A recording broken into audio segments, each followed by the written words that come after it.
Mahatma Gandhi NREGA bill को हटाकर जो जी राम जी बिल लाया गया है, क्या उसका हश्र भी कृषि कानून जैसा होने वाला है? जी हां, क्या विपक्ष इसके खिलाफ राष्ट्रवादी आंदोलन करने जा रहा है और क्या यह सरकार के लिए बड़े सिरदर्द का सबब बन सकता है? प्रियंका गांधी वाड्रा बोल रही हैं, जिस तरह से यह जी राम जी बिल लाया गया है, इसके जरिए न सिर्फ महात्मा गांधी का अपमान किया गया है, बल्कि इसके अंदर इसका अतिरिक्त भार राज्य सरकारों के कंधों पर आ जाएगा। सीधा सा सवाल, भारतीय जनता पार्टी वो पार्टी है जो चुनावों से ठीक पहले लोक लुभावन घोषणाएं करती है। याद कीजिएगा, महाराष्ट्र के संदर्भ में लाड़की बहन योजना, चुनाव जीत गए। बिहार के संदर्भ में 10,000 रुपए जारी करना, चुनाव जीत गए। और इसका बोझ राज्य सरकारों पर पड़ता है।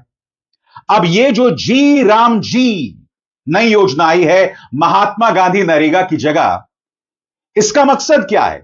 40% भार या 40% पैसा राज्य सरकारों को देना पड़ेगा।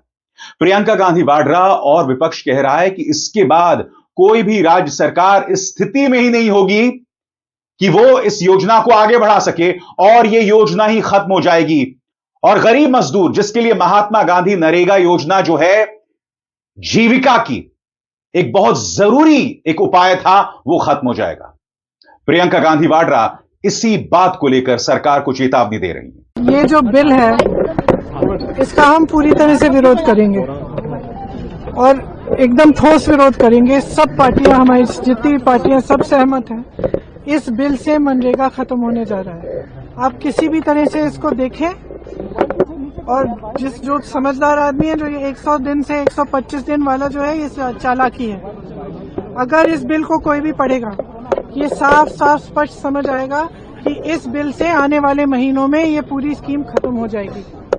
क्योंकि जैसे ही ये बोझ प्रदेश की सरकारों पर पड़ेगा कि इतना पैसा प्रदेश की सरकारों को देना है, वैसे ही आस्ते आस्ते ये स्कीम खत्म हो जाएगी। क्योंकि प्रदेश की सरकारों के पास इतना पैसा है नहीं, खास तौर से जो प्रदेश जिनमें सबसे ज्यादा स्कीम की जरूरत है। और ये सबसे गरीब से गरीब जो हिंदुस्तानी है, गरीब से गरीब जो हमारा भारतीय नागरिक है, जिसको कुछ नहीं मिलता, कम से कम ये 100 दिन का जो रोजगार था उसका सहारा था, कोविड के समय भी सहारा था, मुश्किल से मुश्किल परिस्थितियों में सहारा रहता। मैंने पहले भी कहा, जैसे दूर से दिख जाता है कि मनरेगा का कौन है श्रमिक। तो ये एकदम श्रमिकों के खिलाफ है, मजदूरों के खिलाफ है, गरीबों के खिलाफ है, और इसका हम सख्त से सख्त विरोध करेंगे। आम आदमी पार्टी के सांसद संजय सिंह भी इस मामले में बेहद उग्र दिखाई दिए। उन्होंने कहा कि सरकार को यह बिल वापस ले लेना चाहिए। जैसा कि आप जानते हैं दोस्तों, लोकसभा में यह बिल पारित हो गया है, अब यह राज्यसभा जाने वाला है, जहां के सांसद संजय सिंह हैं। संजय सिंह ने साफ तौर पर कहा कि इसका हश्र भी कृषि कानून जैसा होगा, सरकार को इसे वापस लेना पड़ेगा। सुनिए क्या कह रहे हैं संजय सिंह।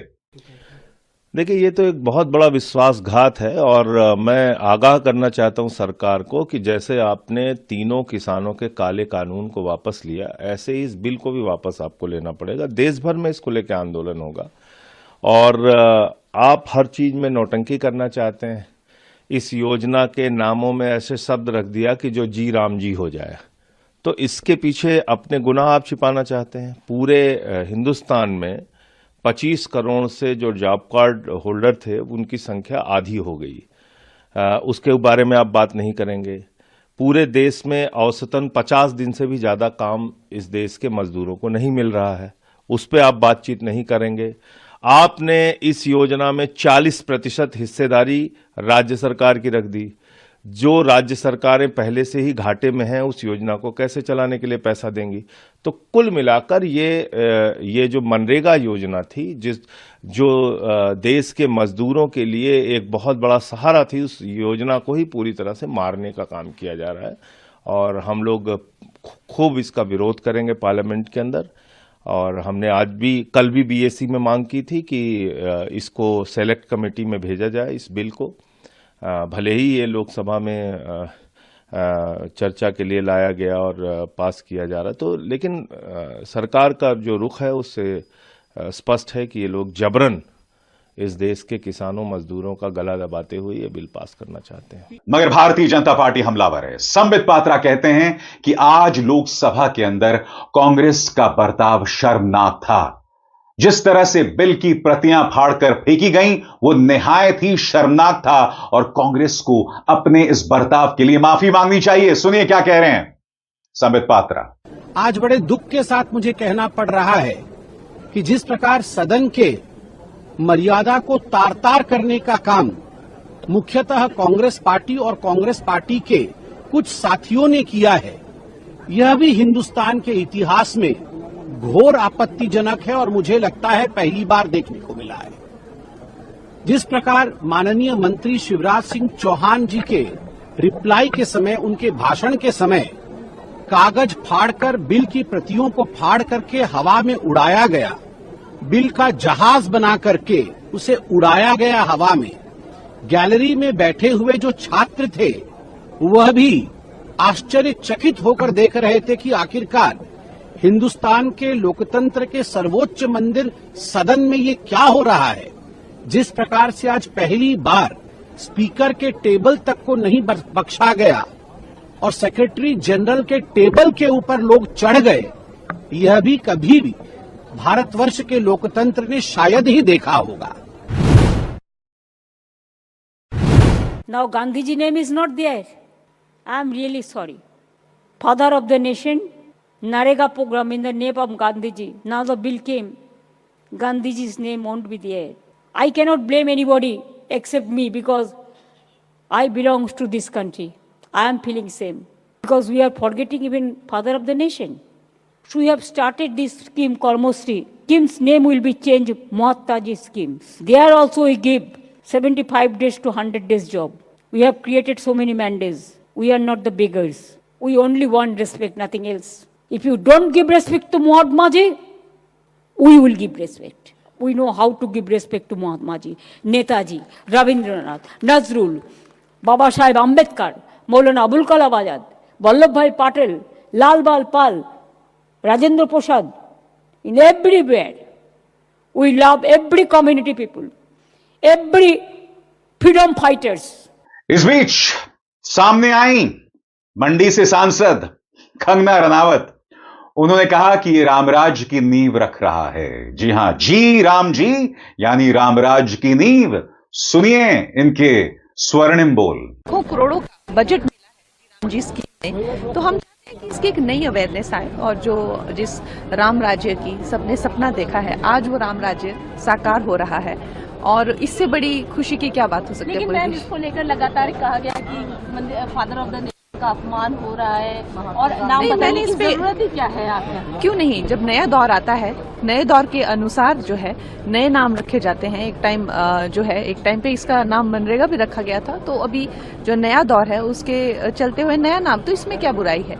जब एक स्वर्णिम अमृत काल आया है भारत के लिए, तो हम definitely want to define it by our government and which government doesn't want to do it. आपने देखा है इतिहास जो है एक कार्यकाल, एक चाहे राजा हो चाहे उनके युगों के नाम से जाना जाता है, तो ये राम युग है। तो अब जिसका नाम आया उन्होंने वो नाम रखे, तो अब जब राम का वक्त आया तो वो अपना नाम रखेंगे।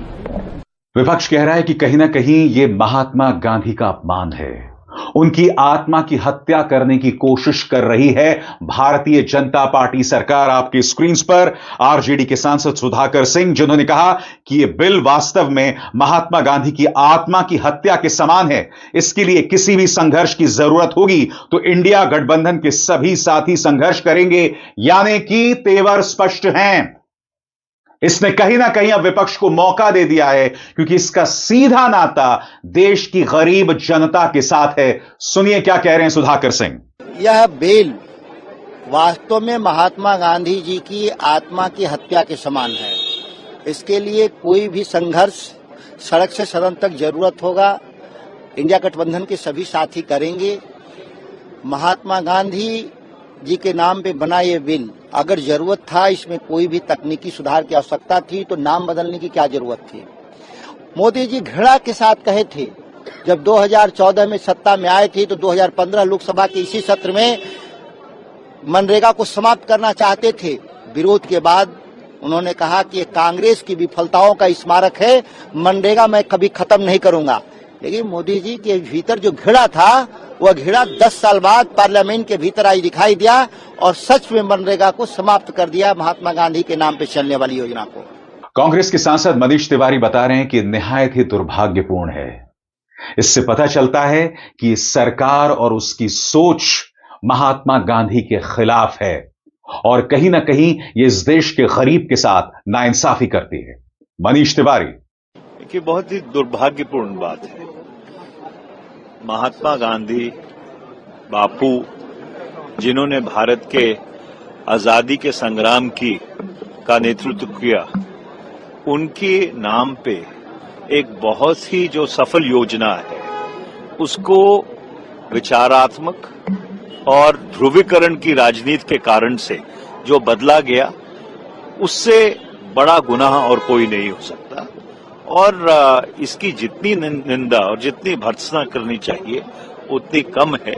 अभी भी समय है, अभी विधेयक राज्यसभा में जाएगा।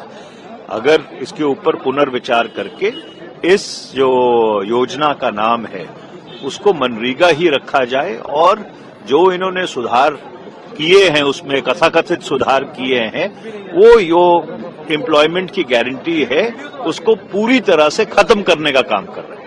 भारतीय जनता पार्टी सांसद मनोज तिवारी पूछ रहे हैं कि क्या कांग्रेस देश की तरक्की के खिलाफ है? क्या वो देश को फलता फूलता नहीं देखना चाहते? मनोज तिवारी उग्र होकर सीधा प्रहार करते हैं कांग्रेस पर। देखिए, ये लोग गांधी जी के विचारों को नहीं मानते हैं, गांधी जी के सपनों को फलते फूलते नहीं देखना चाहते हैं। आज मोदी सरकार ने जो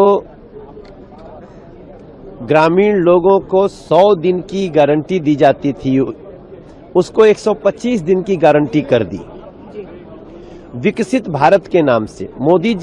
हमारे मोदी जी का जो उद्देश्य है कि गांधी जी के हर सपने को पूरा किया, हमारे महापुरुषों के हर सपने को पूरा किया, जो देश के लिए जीते मरते थे, उसमें विकसित भारत गारंटीड रोजगार और आजीविका, अब गारंटीड रोजगार आजीविका देने की तैयारी हो रही है और प्रोडक्टिविटी के साथ हो रही है। ये नहीं कि जमीन खोद दिए, फिर जमीन भर दी और पैसा दे दिया गया। जमीन खोदा गया तो तालाब बनना चाहिए। प्रोडक्टिविटी क्या हो रही है, ये हमारा संशोधन कह रहा है। अगर हम किसी जगह को भर रहे हैं तो भरने के बाद क्या वो खेल का मैदान बना, क्या पार्क बना, क्या? प्रोडक्टिविटी को मूल थीम में लाना, ये इस बिल का उद्देश्य है और विकसित भारत के लिए गांधी जी के सपने को सजाना है। फिर भी ये लोग विरोध करते हैं। तो ये आप बताइए, गांधी जी वहां जिंदा नहीं है जहां गरीबों को घर मिल रहा है? गांधी जी वहां नहीं है जहां पीड़ितों के साथ न्याय हो रहा है, उनको अनाज मिल रहा है, उनको इलाज मिल रहा है, मगर ये उसका विरोध करते हैं। कांग्रेस सांसद रंजीता रंजन एक सीधा सवाल पूछती हैं। जिस तरह से इसका भार 40% राज्य सरकारों के कंधे पर रख दिया गया है, ऐसे में गरीब राज्य क्या करने वाले हैं? कई ऐसे राज्य हैं जिनके खजाने खाली हैं, कई ऐसे राज्य हैं जिनके साथ भारतीय जनता पार्टी सरकार खुला पक्षपात करती है। ऐसे हालात में क्या होगा, सवाल पूछ रही है रंजीता रंजन। क्या भाजपा के पास इन सवालों का जवाब है? सुना जाए। प्रोटेस्ट है कि आपने 60-40 कर दिया है, अब 40% पैसा प्रदेश को देना पड़ेगा, जबकि ये स्कीम में 90% पैसा सेंट्रल गवर्नमेंट देती थी। कांग्रेस जब ये स्कीम 2006 में लेके आई तो मकसद ये था गरीब प्रदेश के लोगों को पलायन से रोका जाए। अब एक तरफ अगर गरीब प्रदेश है तो वो 40% पैसा कहां से लाएगा? तो सरकार ये षड्यंत्र कर रही है कि मनरेगा की स्कीम ही खत्म कर दी जाए, जो गरीब को रोजगार देने का काम है। एक तरफ आप 125 दिन कह रहे हो, लेकिन जब 40% पैसा ही प्रदेश नहीं दे पाएगी तो यह स्कीम ही नहीं चलेगी। तो लोगों को बरगलाया जा रहा है, हम उसी प्रोटेस्ट में हैं। और दूसरा, आपको बापू के नाम पे दिक्कत क्या है? आपने इतना बड़ा नाम रख दिया है।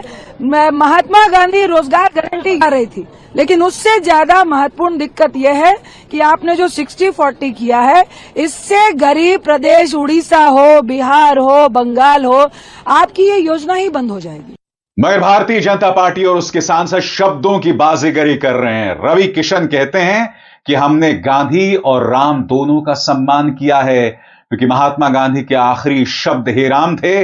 इस बिल के अंदर हे राम भी है और जय श्री राम भी। सवाल ये कहीं ऐसा तो नहीं है कि इसके जरिए भारतीय जनता पार्टी का राजनीतिक हेराम तो नहीं हो जाएगा?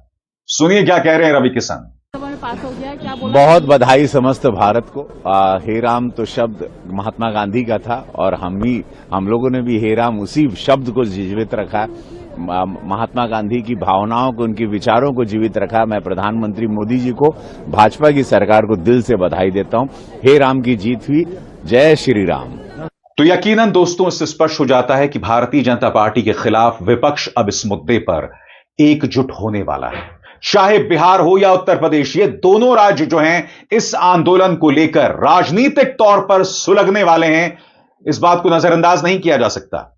और आने वाले दिनों में देखना होगा कि अखिलेश यादव उत्तर प्रदेश में क्या करने वाले हैं, क्योंकि सही मायने में महात्मा गांधी नरेगा योजना का प्रभाव उत्तर प्रदेश और खासतौर से जो हिंदी भाषी राज्य हैं वहां पर दिखाई दिया था। मध्य प्रदेश एक और राजनीतिक जमीन जहां कांग्रेस कमजोर है और कांग्रेस को एक मौका दिखाई दे रहा है, एक अवसर दिखाई दे रहा है इस योजना के खिलाफ, यानी जी राम जी योजना के खिलाफ आंदोलन करके गरीबों के साथ हुई तथाकथित नाइंसाफी का मुद्दा उठाकर और भाजपा को रक्षात्मक मुद्रा में लाकर। अविसार शर्मा को दीजिए इजाजत। नमस्कार।